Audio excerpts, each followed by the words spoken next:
En algunas ocasiones, la pasión por la lucha libre lleva a extremos insospechados. Para un luchador que ama este deporte y respeta la lucha libre, esta lo es todo. Come, duerme, piensa en lucha libre. Pero ¿qué pasa cuando el personaje que interpreta sobrepasa a la persona? Cuando este se apodera de su mente y de su cuerpo. Y cuando ya no se diferencia sobre la persona y el personaje. En Estados Unidos, la lucha libre o wrestling, como se le conoce, es diferente a la lucha libre mexicana. Es un show con mucho más producción, con guiones e historias que se asemejan a una telenovela o serie, donde los personajes tienen el papel protagonista. A lo largo de los años, diversos luchadores mexicanos han llegado a empresas de este país, siendo la más importante la WWE. Lamentablemente, la mayoría de mexicanos han tenido un personaje estereotipado, lo cual claramente es la visión de la sociedad americana que tiene del mexicano. Pero a finales de la primera década de los 2000 aparecería un luchador diferente, el hijo de una leyenda y sobrino de otra leyenda, Dos Caras Jr., un luchador con gran altura, corpulencia y dominio del idioma inglés, que había incursionado en las artes marciales mixtas y que estaba consolidado en la lucha libre mexicana, habiendo luchado en las empresas más grandes del país. Este luchador sorprendería a la WWE, ya que era un luchador que tenía condiciones diferentes al luchador mexicano promedio. Esto de acuerdo a los estereotipos que existían en la época.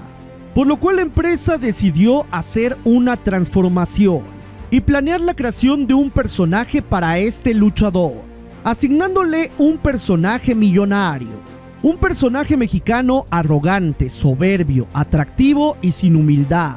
Todo lo que un mexicano para un americano no era, pero lo que muchos según ellos aspiraban a ser. De esta manera nació Alberto del Río.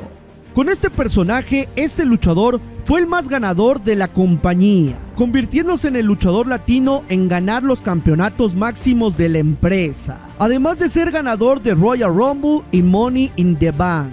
Este personaje le dio gran identidad a este luchador, la cual mantuvo una vez que salió de la compañía, llevándose al personaje consigo, pero evolucionando el mismo para convertirse en Alberto el Patrón, un personaje que representaba a la élite, que sumado a sus características iniciales, era un luchador que trataba mal a sus compatriotas, lo cual comenzó a generar una incomodidad en el público mexicano, porque este personaje funcionaba en Estados Unidos, pero en México no tanto. Durante mucho tiempo el luchador intentó variar en su personalidad, tomando una postura más neutral, teniendo cambios de bando y uniéndose al bando técnico, para en los últimos años volver a retomarlo y regresando a AAA volverse uno de los luchadores más llamativos del momento, con más fuerza y agresividad. En una sociedad cansada de las buenas formas, cansada de las limitaciones y cansada de lo políticamente correcto, Alberto surgió nuevamente para hacer ese escape, ser lo que muchos quieren decir y no se atreven. Por lo cual esto originó un nuevo auge en el luchador. Pero algo comenzó a romperse, porque la persona fuera del ring comenzó a parecerse al personaje. Y muchos se preguntaban si este luchador nunca fue un personaje o era una versión exagerada de su persona. Y es que Alberto comenzó a participar en eventos fuera de la lucha libre, como reality shows y funciones con celebridades, teniendo conflictos completamente reales, que traspasaban la propia lucha libre y eran objeto de crítica pública. Momentos donde ya no parecía actuación, sino más bien una reacción genuina. Pero ¿dónde termina el personaje? ¿En qué momentos aparecía la persona? Aunque Alberto mencionó en múltiples ocasiones que esa no era su personalidad y que siempre interpretaba un personaje, la realidad decía otra cosa. Momentos de conflicto que fueron difíciles de ocultar, que generaron apatía por parte del público en lugar de empatía, y que comenzaron a provocar rechazo a su persona, por lo cual todo lo que ganó comenzó a desmoronarse, comenzó a ser muy criticado por sus actitudes, porque la delgada línea entre la realidad y la ficción la había traspasado. Y si bien en la lucha libre esto es algo esencial para las historias y rivalidades, en la realidad esto genera confusión, haciendo ver que posiblemente Alberto había sido consumido por el personaje. Y lo que se veía dentro de personaje era realmente las actitudes de la persona. Irónicamente, Mil Máscaras, el tío de Alberto el Patrón, está en un polo opuesto. Y es que ¿qué pasa cuando un luchador no deja que el personaje lo consuma, sino que decide ser el personaje de viva voz? Mil Máscaras es una de las figuras más importantes de la historia de la lucha libre nacional, uno de los primeros luchadores mexicanos en luchar en el extranjero, en abrir puertas en Japón, Estados Unidos y otros continentes. Mil Máscaras tiene una carrera llena de reconocimiento, respeto y admiración, pero también de misterio, porque existen múltiples historias alrededor de su figura, de su compromiso y profesionalismo llevado al extremo.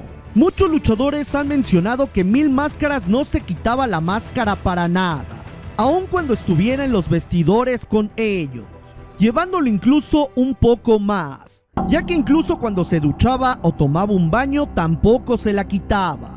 Y era muy celoso de su identidad hasta con sus propios compañeros, siendo que muy pocos conocen la identidad de este luchador. Además de que este luchador ha mantenido su identidad y su vida personal completamente ajena al ojo público, sin escándalos, polémicas y sin vida fuera del personaje, por lo cual se saben pocos detalles de su vida personal. Su nombre y jerarquía le han permitido ser una voz autorizada en la lucha libre nacional, pero para muchos su pasión fue llevada al límite, aunque para otros es símbolo de compromiso. Y es que Mil Máscaras es más que un luchador, se convirtió en una leyenda viviente, que pasó a ser un personaje que tenía contacto con los aficionados a ser un luchador intocable, un habitante del Olimpo de la lucha libre, pero que a su vez esa grandeza lo ha alejado, lo ha separado de la afición e incluso de otros compañeros, convirtiéndolo en una persona inalcanzable. Mil Máscaras sabe lo que representa en este deporte, sin permitir que nadie vea más allá del personaje. Pero esto es disciplina o una forma extrema de esconder a la persona, por lo cual muchos se preguntan si todavía existe una persona detrás de Mil Máscaras, o el personaje es quien ha tomado el mando de esta persona.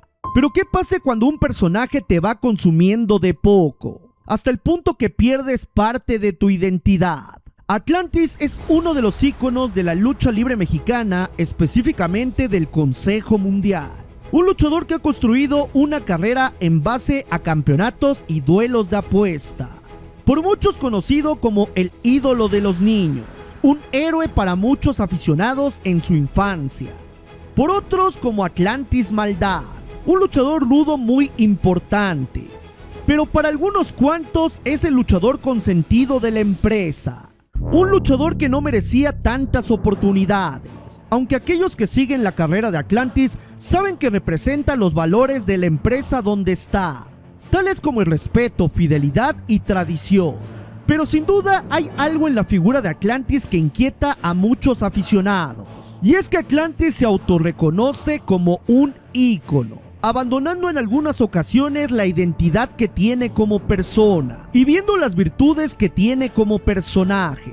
Algunos aficionados han interpretado esto como arrogancia, ya que en pocas ocasiones Atlantis ha hablado sobre la persona que se encuentra detrás de la máscara, dando énfasis en lo que siente el personaje, en lo que vive y en lo que piensa, por lo cual la vida personal y privada de este luchador se mantiene cerrada. Para muchos es profesionalismo, para otros es señal de que el personaje lo ha consumido, que le ha quitado toda identidad. Lo que es un hecho es que estos personajes han pasado a la historia por lo que han logrado con dichos personajes. Personajes que han estado en lo más alto de la lucha libre, los cuales han tenido que lidiar con el éxito, algo con lo que muchos luchadores no han podido lidiar, y que muchos deportistas en otros ámbitos también han perdido el piso. y se han refugiado en una identidad que les da este mismo éxito, por lo cual los luchadores y la lucha libre no están para nada exentos, pero que hace claramente evidente que estos luchadores han cambiado con el paso del tiempo y dejaron de ser estas personas que comenzaron a encarnar a dichos personajes para convertirse completamente en ellos mismos.